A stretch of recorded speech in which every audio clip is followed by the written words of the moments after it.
Ya sih sakit loh. Walaupun gak sate ini. Bukti nyata, sampean balik dia. Tidak berhubungan badan secara fisikal. Tapi bisa ejakulasi. Itu berarti apa? Unsur eksternalnya tidak masuk. Tapi rasanya ada. Kelezatannya ada. Ya, itu contoh sederhana adalah ketika seseorang mimpi. Ketika dengan mimpi minum kopi, ya rasanya kopi.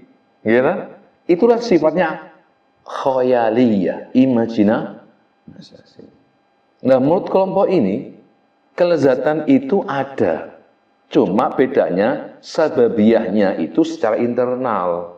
Kalau yang kelompok yang kedua, sababiyahnya dari eksternal. Sama-sama meyakini adanya kelezatan. Cuma sumbernya yang pertama dari eksternal, masuk internalnya. Yang kedua enggak, dari internal manusia sendiri. Dari jiwa manusia sendiri. Baik itu dipengaruhi oleh stimulus dari luar atau tanpa stimulus sekalipun.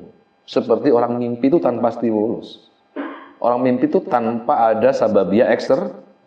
Murni dari dalam jiwa manusia. Tetapi kelezatannya sama dengan kelezatan ketika orang masih ketika terjaga. Nah, ini karena itu fala arba fi syai'i al-khariji. Karena itu menurut kelompok ini, kalau memang kelezatan itu bisa muncul dalam jiwa kita tanpa melalui sababiyah tadi, maka fala arba fi syai'i al-kharij. Maka tidak dibutuhkan lagi sesuatu yang bersifat eksternal. Artinya jiwa manusia itu bisa bahagia dengan internalnya sendiri. Bisa merasakan kenikmatan secara internalnya sendiri. Nah, ini kalau kita coba ya, kita terapkan dalam kehidupan kita. Kelompok yang kedua ini sangat logis, sangat masuk akal, sangat realistis. Betapa bahagianya orang itu bahagia tanpa tergantung pada eksternal. Kenapa? Karena sumber kebahagiaan itu ada dalam jiwa mereka sendiri. Sumber kenikmatan ada dalam jiwa mereka sendiri. Ngerti nggih? Tapi kalau beda dengan kita misalnya, bahagia harus melalui eksternal. Contoh ya, orang itu kalau terbiasa bahagia, senang karena eksternal dan tidak bahagia karena eksternal, itu soroh juga sebenarnya. Apa? Contohnya, bahagia karena banyak duit. Tidak bahagia ketika nggak ada duit. Berarti nunggu ada duit dulu baru bahagia. Kan iya lah teko terus duitnya. Itu kan soroh koyo urip koyo ngoten niku. Itu ya. Nah, makanya bahwa di dalam jiwa manusia itu memang sumbernya di situ. Bahagia dan tidaknya itu bersumber dari dirinya sendiri. Nah, ingat ya, kelompok ini tidak walaupun memang ada yang ekstrim ya, di kalangan filsuf ya, ada yang ekstrim menafikan jasa dia nanti. Memang ada kelompok-kelompok filsuf ya, ahli filsafat itu yang menafikan adanya kebangkitan secara jasad. Karena memang mereka cara berpikirnya mentalistik ya. Gitu. Cuma kalau yang ini tidak. Makanya ini yang tawasud ya saya kira. Masih tergolong tawasud, tidak ekstrim. Hanya masalah sababiyah saja. Baik. Ini kelompok yang kedua. Sekarang kita lihat kelompok yang ketiga. Wa firqatun salisatun. Kelompok yang ketiga, zahabu ila inkaril ladzati al-hissiyati jumlatan. Kelompok yang ketiga ini menolak semua jenis kelezatan yang bersifat fisikal. Kelezatan yang bersifat indrawi. Ya. Jumlatan secara keseluruhan. Bitariqil haqiqati wal khayali. Baik kelezatan itu diraih melalui hakiki seperti yang kelompok yang pertama, atau bersifat khayali seperti kelompok yang kedua. Mereka menolak itu. Wazamu, mereka meyakini anna takhayyula la yakhsulu illa bi alatin jismaniyatin. Menurut kelompok ini, imajinasi itu tidak akan bisa tercapai kecuali bi alatin jismaniyatin, butuh alat jisim. Bagaimana kamu bisa mimpi oleh karena jasadnya? Khayal, imajinasi itu bisa muncul jika ada jisim kita ini fisik. Kalau nggak ada ya nggak bisa. Butuh otak yang sifatnya zahir, butuh meripat zahir ini.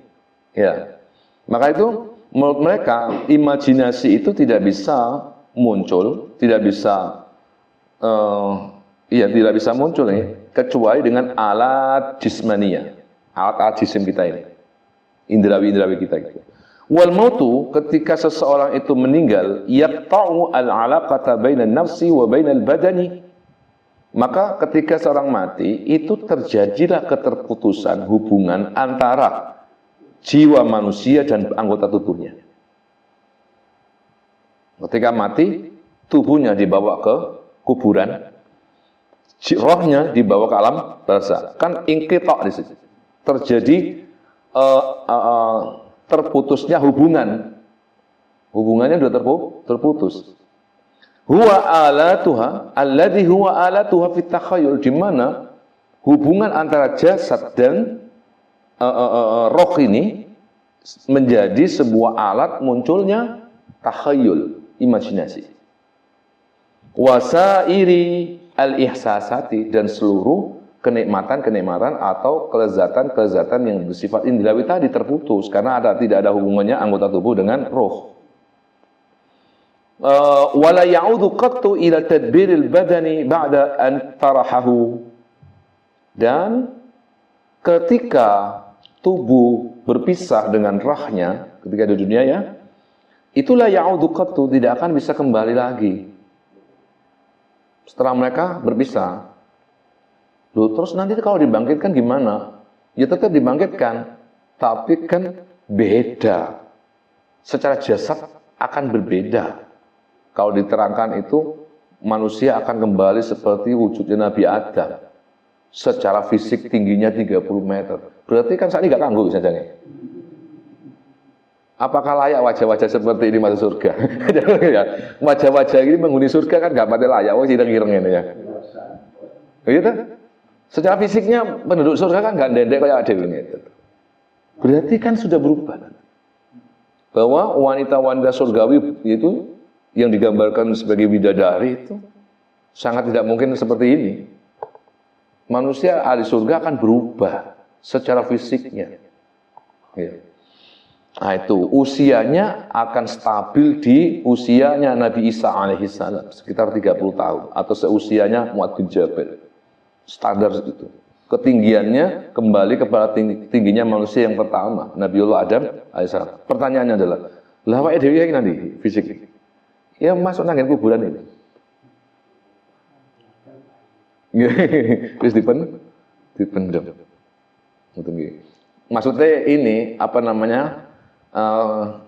Cover sing sakniki lho ya. Cover sing sakniki itu ya nanti akan tetap dibangkitkan, cuma nanti akan ada perubahan.